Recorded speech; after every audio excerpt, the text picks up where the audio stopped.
여러분들도 아시다시피 최근에 북한에서는 코로나19, 즉 오미크론 이 바이러스 때문에 전국이 마비되는 상황을 겪고 있습니다. 이제는 북한 당국이 발표하는 것도 약 600만 명에 달한다고 이야기하고 있습니다. 왜 갑자기 북한이 단 한 명의 코로나19도 없다고 했던 북한이 아직 확진자라고는 하지 않지만 유혈자라고 말을 계속하면서 이 유혈자들 속에서 코로나19 확진자도 포함되어 있다는 이야기를 하고 있습니다. 그만큼 확진자가 이 유혈자라는 것은 코로나19에 걸린 사람도 있지만 또 다른 병으로 열이 나는 사람들도 있을 겁니다. 그러나 북한이 코로나19 즉 이 검사 키트가 없는 상황에서 유혈자라고 하는 것은 그만큼 모든 사람들을 PCR이나 신속항원검사와 같은 이런 검사를 하지 못하고 있기 때문에 유혈자라는 말을 지금도 쓰고 있는 것입니다. 즉 확진자가 600명이라는 말은 아직 하지 않고 있습니다. 그러나 유혈자가 600만 명이라면 우리 한국 실태를 분석해 볼 때 유혈자라고 했을 때는 이미 중증 환자를 의미합니다. 저희 가족들 중에서도 제 와이프와 또 막내딸, 둘째 딸이 다 코로나19에 걸렸지만 그렇게 고열이 나지 않았습니다. 왜? 저희들은 저와 저희 집사람, 저희 아내는 백신을 2번, 3번 다 맞았지만 아이들은 백신도 맞지 않았습니다. 그러나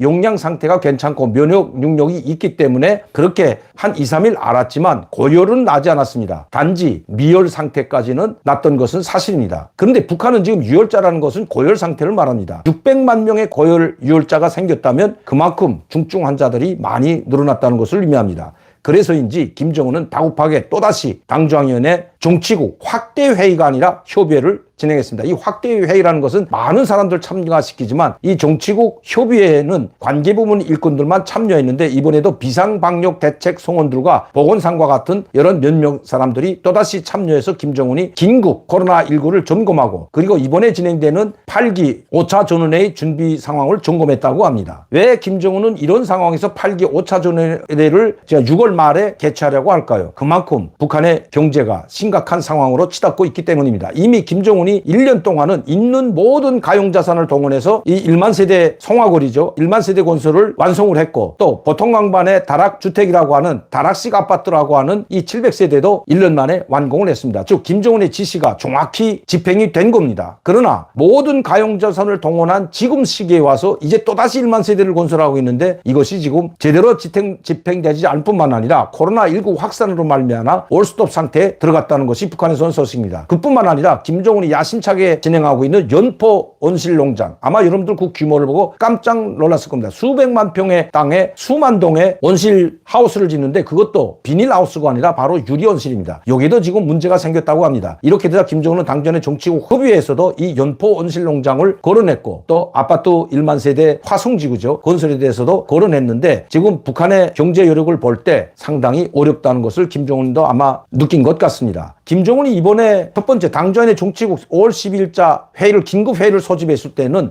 당전의 군사위원회 특별명령까지 하달했습니다. 그만큼 이번에 코로나19가 잘못되게 된다면 이걸 제때 잡지 못한다면 즉 확산을 방지하지 못한다면 김정은 체제에도 상당한 타격이 될 것이기 때문에 군대까지 동원해서 이것을 막으려 하지만 참 아이러니하게도 지금 군대도 심각한 상황이라고 합니다. 여러분들도 아시다시피 수많은 이 최전방 부대 1군, 2군, 4군, 5군과 같은 최전방 부대 정대 행렬도 북한에 불러 올려다가 한두 달 연습한 것이 아니라 약 3개월간 훈련을 시켰기 때문에 이렇게 방역이 되지 않는 또 코로나19 백신을 맞지 않은 상황에서 훈련에 참가했던 병사들도 무사치는 못할 겁니다. 이렇게 전국 방방곡곡에서 불러들인 군인들도 이미 자기 부대에 내려가서 이 북한 평양 시민들과 함께 행사를 진행했기 때문에 이 군인들도 코로나에서 자유로울 수는 없다는 것입니다. 백신도 맞지 않은 수십만 명의 평양 시민들과 군인들을 직결시켰던 그 책임에서 김정은이 과연 벗어날 수 있을까요? 그 책임에서 벗어날 수 없다는 것입니다. 그렇지 않아도 열악한 환경에서 생활하고 있는 북한 주민들 면역력이 다 떨어지고 먹을 것도 없어서 하는 와중에 장마당마저 폐쇄하고 집에서조차 나오지 못하게 한다고 합니다. 이런 문제가 대두되자 김정은은 다시 당전의 정치국 협의회를 같은 회의는 오늘 열리면 내일 보도하는 것이 정상인데 오늘 5월 21일인데 5월 21일에 본부 총사에서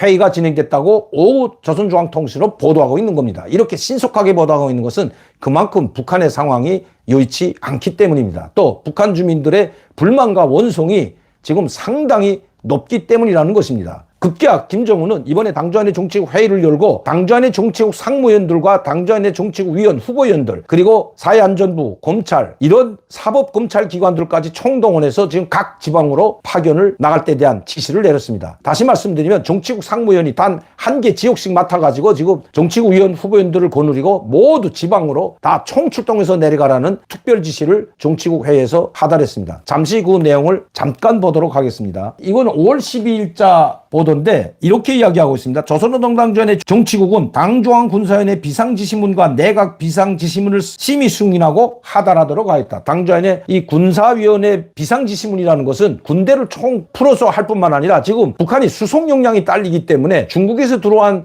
이 의약품, 러시아에서 들어온 의약품과 의약품을 생산할 수 있는 원료를 각 지방 공장들에 배분해야 되는데 내각의 힘, 즉 총리의 힘으로는 이것이 불가능하다고 합니다. 그렇기 때문에 각 지방에 있는 뭐 라진이나 신우주나 이 해주에 있는 이런 제약 공장들의 의약품을 생산할 수 있는 원료 자재들을 내려보내 주려면 수송이 문제인데 내각 총리가 할 수 없다는 겁니다. 그래서 당주안의 정치국이 당 군사위원회 지시문을 하달하고 해서 군대에서 가지고 있는 트럭과 자동차를 총동원해서 이런 비상방역 물자를 생산하고 의약품을 생산하도록 내려가라는 그 지시문을 내렸다는 것입니다. 제가 이것을 북한에서 확인해서 여러분들께 말씀드리는 것입니다. 자, 오늘자 당주안의 정치국에서는 어떤 문제가 했는지 직접 보시면서 말씀드리도록 하겠습니다. 5월 21일 노동신문, 조선중앙통신에도 실렸지만 조선노동중앙위원회 정치국 협의회 진행. 그러면 어제 5월 20일 행거를 노동신문에 싣는 것이 관리적인데 여기는 조선노동중앙위원회 정치국은 5월 21일 당주안의 본부총사에서 협의회를 소집하고 현 국가방역 능력이 정비 보강과 당주안의 8기 5차 전원회의 준비 사업과 관련한 문제를 토의했다. 오늘 김정은이 참석해서 회의를 주재했는데 바로 오늘 노동신문자에 실렸다는 이거 보기 힘든 거거든요. 그만큼 지금 북한이 김정은이 총력량을 동원해서 북한 주민들에 대한 유혈자 확진자들에 대한 그것을 지금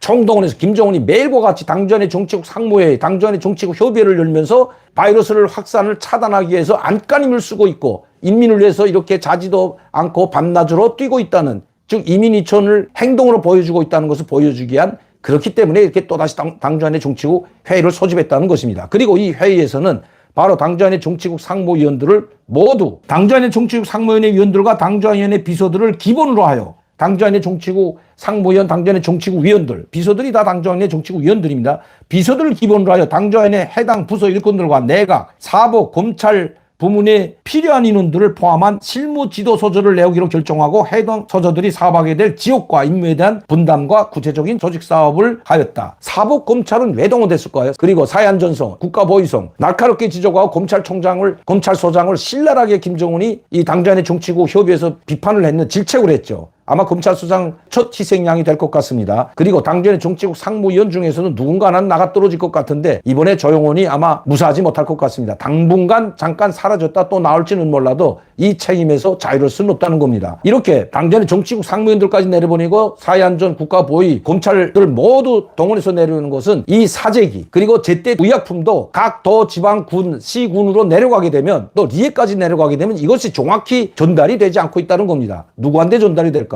지방당 관료들에게 먼저 의약품이 나가고 있기 때문에 그것을 철저하게 하부 말단에까지 의약품이 내려가게끔 하기 위해서 정치국 상무위원과 당주안의 비서들을 각 지방으로 파견하는데 그것도 지도 서조 이름이라는 명목으로 내려보내면서 여기에 검찰, 국가보위부, 사회안전성 일꾼들까지 모두 다 지방까지 모두 내려보낸다는 것은 그만큼 지금 상황이 심각하기 때문입니다. 얼마 되지 않는 비상약품, 얼마 되지 않는 방역장비와 그리고 약품 이것들을 양이 제때 되지 않기 때문에 간부들한테부터 내려가고 인민들이 원성이 높아지기 때문입니다. 아직 함경남도나 함경부터 자강도, 양강도 이런 지방 시민들, 지방 주민들의 그 산골까지 약이 내려갈 리가 없죠. 그리고 지금 모든 사람들을 집에서 나오지 못하게 하고 있다고 합니다. 장마당 폐쇄된 지는 오래고요. 그런데 문제는 김정은은 이렇게 치료받고 있는 유혈자들에게, 확진자들에게 가정까지 들어가서 의약품을 전달하고 쌀을, 식료품을 전달하러 가는데 말이 식료품과 의약품을 전달하지 식료품과 의약품이 없다고 합니다. 문제가 여기에 있는 거죠. 지금 북한 상황이 심각한 것 같습니다. 중증 환자가 600만 명 생겼다면 아마 그중에서 의료체계가 열악한 북한 상황으로 봤을 때 수만 명이 이미 희생되고도 남았다는 것이 북한에서는 소식입니다. 각 지역마다 통제하고 일체 사람들을 나오지 못하고 있기 때문에 상황은 알 수 없지만 지금 어느 한 지역에 제가 여기서 말씀을 드릴 수 없지만 두만강 국경연선에서 들어온 소식을 보게 되면 일체 집에서 나오지 못하게 하고 있다고 합니다. 그러면 의약품과 쌀이 식료품이 배달되냐? 식료품과 의약품도 배달되지 않는다고 합니다. 그러면 죽는 수밖에 없는 거죠. 그렇기 때문에 김정은 이번에 다시 정치국 협의회를 열고 간부들까지 모두 파견해서 온 수단과 방법을 온 역량을 총동원해서 코로나를 확산 차단을 하려고 하지만 김정은의 뜻대로 오미크론이 움직여주는 것 같지 않습니다. 김정은이 이 체제의 가장 치명적인 타격, 외부의 충격에 의해서 치명적 타격이 있는 것이 아니라 바로 눈에 보이지 않는 자그마한 오미크론 바이러스가 김정은 체제를 밑뿌리째 뒤흔들어 놓을 수도 있다는 것이 북한에서는 소식입니다.